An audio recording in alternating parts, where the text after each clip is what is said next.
Hi friends, శరన్నవరాత్రుల్లో భాగంగా ఇంద్రకీలాద్రిలో 8వ రోజైన ఈరోజు కనకదుర్గ అమ్మవారు శ్రీ సరస్వతీదేవిగా దర్శనమిస్తున్నారు.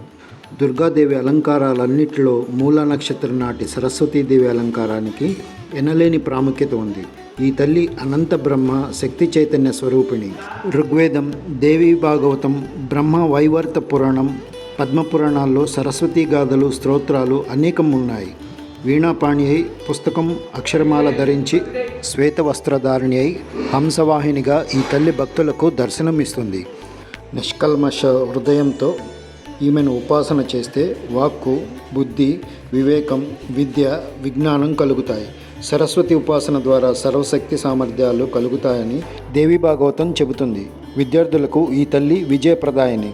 సంగీత సాహిత్యాలకు ఈమె ఆదిదేవత. తెల్లని వస్త్రాలు ధరించి తెల్లని పుష్పాలతో పూజించి దద్దోజనం, చక్కెర పొంగలి నివేదన చేయాలి. ఓం శ్రీం హ్రీం క్లీం ఆ సరస్వత్యై నమః అనే మంత్రాన్ని జపించి పుస్తక పూజ చేయాలి. ఆ తల్లి ఆశీస్సులు అందరికీ ఉండాలని ఆశిస్తూ అందరికీ విజయదశమి శుభాకాంక్షలు.